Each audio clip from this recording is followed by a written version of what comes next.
दिल्ली में अगले साल होने वाले विधानसभा चुनाव से पहले अरविंद केजरीवाल की आम आदमी पार्टी को बड़ा झटका लगा है। दरअसल आतिशी सरकार में मंत्री रहे कैलाश गहलोत ने न केवल आम आदमी पार्टी की प्राथमिक सदस्यता से इस्तीफा दिया, बल्कि अरविंद केजरीवाल पर शीश महल का भ्रष्टाचार करने का बड़ा आरोप लगाया, जनता को धोखा देने का आरोप लगाया। अब बड़ा सवाल यह है कि कैलाश गहलोत ने मंत्री रहते हुए आम आदमी पार्टी का साथ क्यों छोड़ दिया? उनके इस्तीफे के पीछे की असली कहानी क्या है, असली वजह क्या है? फिलहाल उन्होंने नया ठिकाना ढूंढ लिया है, वो बीजेपी के साथ आ चुके हैं। लेकिन कैलाश गहलोत अरविंद केजरीवाल के सबसे भरोसेमंद लोगों में शामिल थे। अचानक रविवार का दिन था, उन्होंने अरविंद केजरीवाल को सबसे बड़ा भ्रष्टाचारी बताकर विधानसभा चुनाव से पहले बीजेपी को दिल्ली में एक बड़ा सियासी मुद्दा दे दिया। आम आदमी पार्टी सूत्र ये कहते हैं कि जब से अरविंद केजरीवाल ने जेल से बाहर आने के बाद आतिशी को मुख्यमंत्री बनाया था, तभी से पार्टी के कई वरिष्ठ नेताओं को परेशानी हो रही थी। पार्टी के बड़े नेता संजय सिंह हो, गोपाल राय हो, कैलाश गहलोत हो, सबके साथ साथ सौरभ भारद्वाज जैसे नेताओं की उपेक्षा करके आतिशी को मुख्यमंत्री बनाना किसी के भी पच नहीं रहा था, गले के नीचे नहीं उतर रहा था। कई नेता इस निर्णय के खिलाफ भी थे, लेकिन अरविंद केजरीवाल के कारण किसी ने कुछ कहा नहीं। अंदर अंदर बगावत होती रही और अब वो खुलकर सामने आ चुकी है कैलाश गहलोत के इस्तीफे के रूप में। दिल्ली सरकार में मंत्री रहे कैलाश गहलोत आम आदमी पार्टी के पुराने नेताओं में से हैं। कैलाश गहलोत 2015 में आम आदमी पार्टी के टिकट पर पहली बार विधायक बने थे और तब से ही वो अरविंद केजरीवाल के साथ करीबी नेताओं में, दिल्ली सरकार के ताकतवर मंत्रियों में और अरविंद केजरीवाल के सिपह सहलार के रूप में जाने जाते हैं। कैलाश गहलोत ने परिवहन के साथ ही वित्त जैसा अहम विभाग भी संभाला है। मनीष सिसोदिया के जेल जाने के बाद कैलाश गहलोत ने ही 2023-24 के लिए दिल्ली सरकार का बजट पेश किया। दिल्ली के सीएम पद को लेकर केजरीवाल के इस्तीफे के बाद कैलाश का नाम नए मुख्यमंत्री की रेस में था। हालांकि वो इस रेस में आतिशी से पीछे रह गए। अब उन्होंने दिल्ली सरकार के मंत्री के साथ साथ आम आदमी पार्टी की प्राथमिक सदस्यता से भी इस्तीफा दिया और वो बीजेपी के साथ चले गए। आम आदमी पार्टी सूत्र ये कहते हैं कि यदि अरविंद केजरीवाल ने अपनी पत्नी सुनीता केजरीवाल को मुख्यमंत्री बनाया होता तो शायद पार्टी के अंदर इस तरह की बगावत न होती।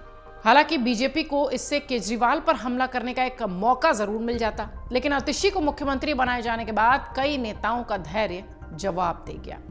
पार्टी के कई नेता मानते हैं कि पार्टी पर लगे कई आरोप बेहद गंभीर हैं और इसका पार्टी को नुकसान हो सकता है। अन्य आरोपों को भी अगर छोड़ दें तो शराब घोटाले और शीश महल विवाद में जिस तरह से जांच एजेंसियों ने अदालत में सबूत रखे हैं, आम आदमी पार्टी और अरविंद केजरीवाल की मुश्किलें आने वाले समय में और बढ़ सकती हैं। यही कारण है कि कई नेता समय रहते अपना अलग ठिकाना तलाश रहे हैं। शायद इसलिए कैलाश गहलोत ने भी अलग ठिकाना देख लिया। आम आदमी पार्टी के सूत्रों ने तो यह भी कहा कि 2 बार के विधायक और वरिष्ठ मंत्री जो पार्टी के प्रमुख बैकरूप संचालकों में एक से एक रहे हैं, यानी बैकअप के रूप में पार्टी के काम करते रहे हैं, ऐसे में उनका पार्टी से इस्तीफा देना पार्टी के लिए वाकई झटका है। गहलोत के इस्तीफे की वजह से विधानसभा चुनाव में पश्चिमी दिल्ली के साथ ही दिल्ली देहात के इलाकों में भी जाट वोटर जो है वो प्रभावित हो सकते हैं। इसके अलावा एक महत्वपूर्ण कल्याणकारी योजना को लागू करने के लिए पार्टी के प्रयासों में भी बाधा आ सकती है। चुनाव से पहले नजफगढ़ समेत अन्य इलाकों में पार्टी को जाटों को एक तरीके से कह लीजिए तो एक बड़ा जो संदेश देना था, उसमें गहलोत की वजह से अब शायद थोड़ी सी मुश्किल आ सकती है। कई मीडिया रिपोर्ट्स ये भी दावा कर रही है कि कैलाश गहलोत और आम आदमी पार्टी के बीच मतभेद तब ज्यादा खुलकर सामने आए जब उपराज्यपाल ने उन्हें स्वतंत्रता दिवस पर झंडा फहराने के लिए चुना था, न कि आतिशी को। इसके बाद गहलोत को पार्टी के भीतर दरकिनार किए जाने की खबरें आने लगी, जबकि आतिशी को लगातार अप्रिसिएशन मिल रहा था। पार्टी के भीतर महत्वपूर्ण विभाग सौंपे जा रहे थे। उस वक्त से ही मामला गड़बड़ाता दिखाई पड़ा।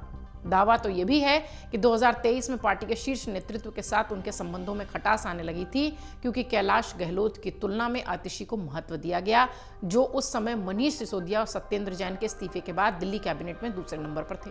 इसके बाद उपराज्यपाल के साथ गहलोत की निकटता भी आम आदमी पार्टी के नेताओं के बीच असहजता का विषय बनती हुई नजर आ रही थी। वहीं फरवरी 2023 में मनीष सिसोदिया और सत्येंद्र जैन के कैबिनेट पदों से इस्तीफे के बाद दिल्ली कैबिनेट में दूसरे नंबर के पद पर आसीन हो गए थे कैलाश गहलोत, और उन्होंने कई विभागों का प्रबंधन भी किया और वित्त मंत्री के रूप में दिल्ली का बजट भी पेश किया। हालांकि जून में पुनर्गठन के दौरान आतिशी को राजस्व, योजना और वित्त विभागों की अतिरिक्त जिम्मेदारी दे दी गई, जो पहले गहलोत के अधीन थी। कानून विभाग भी उनसे छीन लिया गया। सूत्रों ने यह भी बताया कि गहलोत इन बदलावों से खासा नाखुश थे।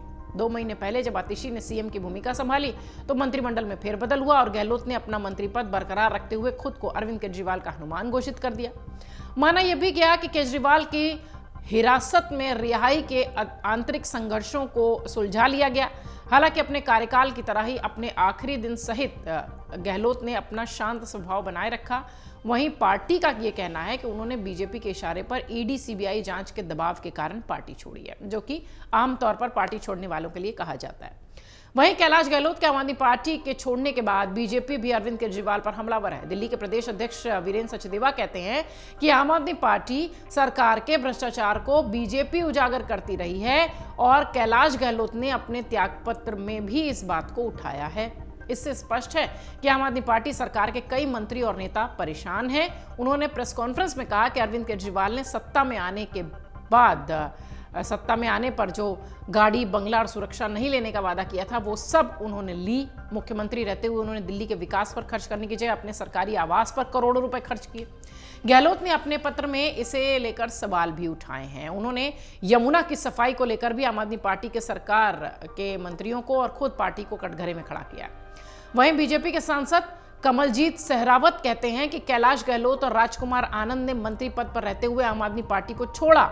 मेयर के चुनाव के दौरान आम आदमी पार्टी के 10 पार्षदों ने अपनी पार्टी के खिलाफ उम्मीदवार जो थे उनको चुना और बीजेपी के उम्मीदवार को वोट दिया। अपना वोट जानबूझकर खराब किया। इसी से साबित होता है कि आम आदमी पार्टी में अब सब कुछ ठीक ठाक नहीं है।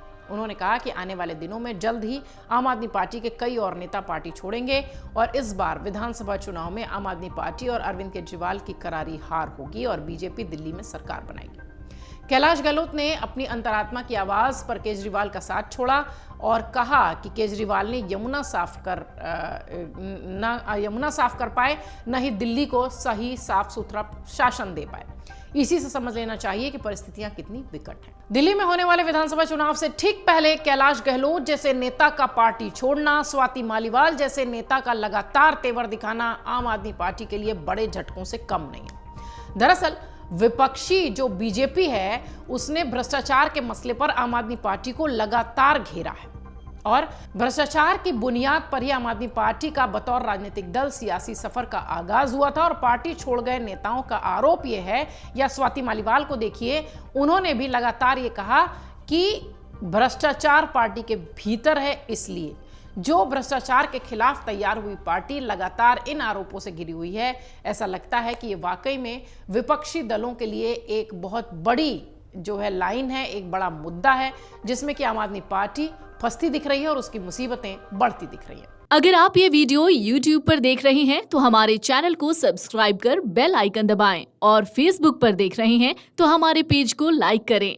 8 मिलियन प्लस सब्सक्राइबर, आपके इस भरोसे के लिए बहुत धन्यवाद।